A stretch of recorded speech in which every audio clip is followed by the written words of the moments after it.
Hey guys, the content you're watching is a year and a half old, however, I think there's stuff you can really learn from it, so enjoy the video. Support is one of the strongest roles to carry with, though it may not feel that way when your ADC seems to always be inting you.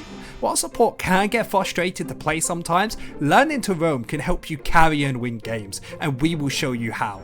Because in this guide we will go over every facet it takes to roam on support, no matter the situation. And I promise you, if you follow this guide, you can reach your dream rank, as understanding support will allow you to fly up the ranks. To fully understand the importance of roaming, you need to understand what the win con for the whole game is, and the way that you can do this is by loading into your Summoner's Rift and looking at how the matchups go. I'll give you two examples to show you the difference of a good roaming game compared to one where you don't have to roam as much. In the first game we have Fiora versus Riven in the top lane and Sylas and Zed in the mid lane. While both lanes are super snowbally, as if you get one ahead they can carry the game. This is so important to roam to get them that lead, compared to another game where you will see something like a Malphite versus Ornn and a Azir versus Orianna, where yes, ganking them could be helpful, but it definitely won't have as much impact as the Malphite or Ornn will still one-shot your ADC no matter what. All jokes aside, roaming is a bit like a pendulum where you can be slightly better one game compared to the other, but still any game is still useful to know how to roam on. And it also comes down to the support you're playing on how effective your roaming will be. A good example of this is when you take someone like Leona, who can set up ganks and is very strong in the early game with her presence of CC, compared to someone else like Lulu, who will be able to heal and shield your allies but won't really do much use in trying to make ganks happen. Now that we understand the basics of when it's smart to roam or not, we can show you how to do it in game. The most crucial thing to set up for the roam is wave control. As a support who doesn't farm, it may feel like the wave doesn't matter to you at all, but I promise you it does, as it's the foundation for any decision you make in the game, from recalling, trading, invading, and roaming. To start this understanding, you need to make sure that when you roam, it's safe for your AD carry in lane. And the way that we can do this is either by setting up a freeze for them to farm under tower or pushing out the wave so it can bounce back to them. And the way that we can actually get the wave to either freeze or bounce back is by getting advantage in level 2.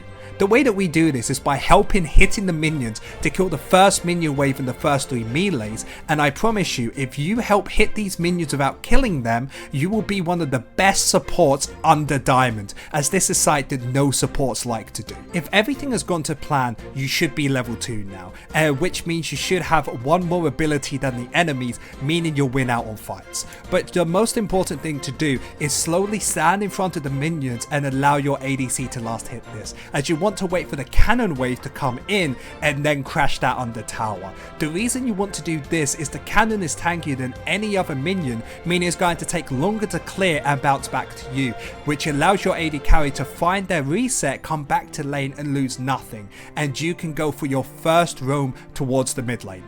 And in this game you can actually see me utilising this. I look towards every single lane, noticing that my AD carry has a wave pushing towards him, meaning that he's going to be able to be safe to farm. Then I look into every single lane to see which one is gankable. I actually noticed that mid lane is a possibility because I have a Jace with huge damage in the early game. So I walk up through the enemy jungle so I can go down bot lane if I need to, or look towards the mid lane. But I'm just constantly looking to see if there's ever an opportunity. I'm looking at my Wukong, noticing that maybe we can make something happen in the early game, but that's going to take long, so instead I'm actually pushing out towards this mid lane to give support to the bot laners instead, because I know that this Wukong needs to clear an extra minion wave before coming. The Jace is coming along with me, so we're setting up a 4-man dive towards the bot lane using this sweeper ward to make sure that I'm not noticed. And when it finally go time, I bar portal through to allow our team to fight this engage. And with this fight going our way in just a second, you can see exactly the power of roaming. I was able to support mid,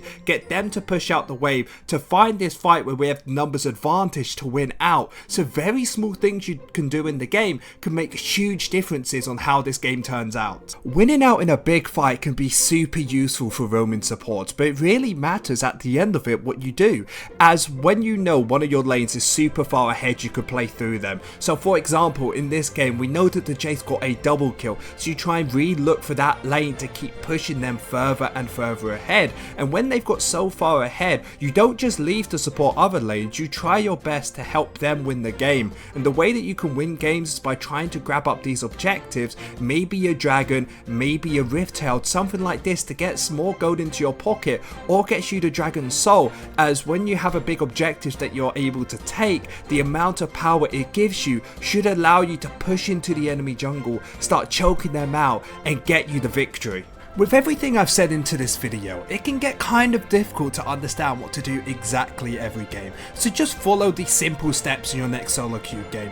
First, take a look at what you want to play for, what is your win con into this game, and when you finally figure that out, it's going to be so much easier to understand when you want to go for the roam. After this, make sure that your ADC is safe down in the bot lane whenever you go for a roam, they're able to farm effectively. And thirdly, and most importantly, around objectives. Make sure you're at any objective if you know you can fight this, and with all of these ideas you can really start winning your League of Legends games. But that is going to be it for this video. I want to say a massive thank you for watching, and I will catch you in the next League of Legends video in 2 weeks. Look, thank you for watching the whole way through. I hope you did enjoy. Next video will be completely the same. I just thought it'd be fun to have something like this go out.